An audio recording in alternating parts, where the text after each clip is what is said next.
L'anecdote, moi, qui me vient immédiatement, c'est un client qui nous a accueillis avec le fusil, pour être tout à fait franc. En fait, il s'est prêté au jeu de la bêta et nous, on était allés chercher aussi cet utilisateur-là parce qu'on savait que ça allait être un moment challenging pour nous. Et on a vu le client littéralement nous donner des exemples dans lesquels, en fait, il avait utilisé la solution actuelle de manière monolithique, c'est-à-dire juste pour analyser du flux piéton. Et il s'est rendu compte avec sa première interaction avec Ginny, en donnant son exemple concret, non seulement Ginny était allé à la même conclusion que lui avait présenté cette conclusion de manière hyper simple, et avait utilisé des jeux de données qu'il pensait qu'on n'avait même pas. Alors que finalement, ces jeux de données étaient là depuis le début. Mais comme faire des analyses, c'est compliqué, il faut en faire beaucoup, des fois tu avances, tu recules, tu peux passer à côté d'une partie de notre solution aujourd'hui.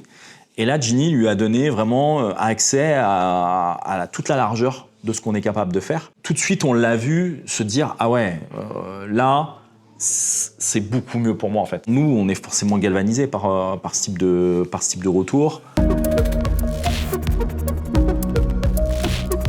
Là, j'ai quand même l'impression qu'on est un peu dans un film de science-fiction. En fait, là, on est en train de se dire est-ce que ça marche de poser une question à un assistant basé sur de la donnée géospatiale qui est hyper complexe dans plus de 10 pays, etc. Et en fait, la réponse, c'est aujourd'hui, ça marche. Donc déjà, ça, je trouve que c'est un truc de fou. On est capable de proposer des rapports qui sont extrêmement personnalisés, extrêmement poussés, adaptés au business de nos clients, en se servant de ces moteurs d'intelligence artificielle. Donc ça, c'est le premier point, on va vraiment au-delà. Le deuxième point, qui est pour nous aussi une petite révolution, c'est tout ce qui va être customisation des rapports, c'est-à-dire que les clients peuvent ajouter leurs propres données, leurs propres modèles prédictifs.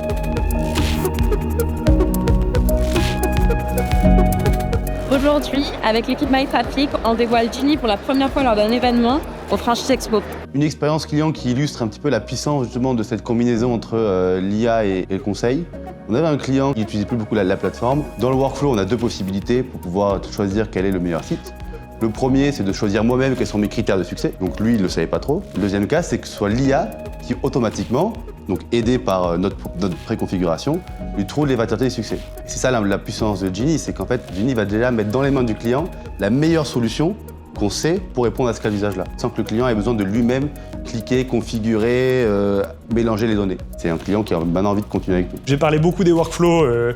Là, l'objectif, c'est d'en ajouter le plus possible pour avoir une couverture à la fois des différents marchés, des différentes verticales, des différents cas d'usage qui soient exhaustifs. Ça va nous rendre capables d'aller chercher des industries avec lesquelles on ne travaillait pas jusque-là. Workflow, c'est un agent qui travaille pour toi.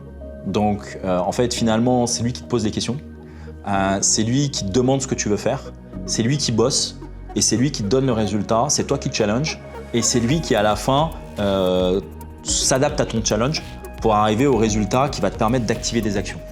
Et c'est lui qui te relance en te disant « Maintenant qu'on a fait tout ça ensemble, est-ce que tu veux pas faire ça ?» Et donc, face à cette fonctionnalité, ce qui m'a étonné, c'était la quantité d'idées supplémentaires qu'ils avaient pour nous. Ça va dans le bon sens quand les clients ont des idées pour nous. J'aimerais encourager en fait nos utilisateurs et aussi nos futurs utilisateurs pour prendre Ginny en fait comme un collègue. Et l'idée en fait, c'est vraiment de co-construire la réponse, challenger, à poser des questions, retravailler un peu, redonner des spécifications. Et en fait, idéalement, c'est vraiment un process itératif, faire cette construction avec Ginny pour arriver en fait à la meilleure réponse. Le produit va être en self-service en partie, donc ça introduit de toutes nouvelles notions pour nous. Il y a une grosse partie du funnel qui va être automatisée et donc tout ça derrière, ça veut dire qu'il faut repenser toute notre stack. Toutes ces questions-là en fait vraiment de purement tech ops, il a fallu se les poser vite. Et là, du coup, je me suis aussi appuyée sur un profil dans mon équipe qui est ce qu'on appelle GTM Engineer aujourd'hui sur le marché et qui devient aussi clé avec l'émergence de l'IA et l'évolution vers des modèles plus hybrides et plus self-serve. On est en train de changer de business model avec le lancement de Ginny. On va devenir une product-led growth stratégie en termes de business model. Mais je me rends compte aussi qu'en termes de recrutement, le produit devient de plus en plus central. C'est-à-dire que moi, ce que je vais évaluer aujourd'hui, c'est est-ce qu'un candidat me parle produit, me pose des questions sur un produit. Voir les métiers évoluer, c'est super excitant. Faire partie de cette transformation dans une entreprise, c'est vraiment intéressant. Par exemple, là, on recrute déjà des postes que je ne connaissais pas. On me parle d'un business model que je ne connaissais pas. C'est des découvertes chaque jour dans mes échanges avec les candidats. Et en effet, c'est un renouvellement un peu de mon métier. On a toujours un peu peur des réactions. La réalité, c'est qu'on a eu que des bons retours jusqu'à maintenant. Moi, ce qui m'a énormément étonné avec la bêta, c'est premièrement nos clients, en fait, au final, on a l'impression qu'ils ont envie de faire ce switch vers l'IA. Après quelques mois de développement avec juste une petite partie de la boîte, de le mettre dans les mains de clients et qu'on ait des feedbacks qui montrent que ça leur apporte quelque chose, voilà, déjà je trouve que c'est génial.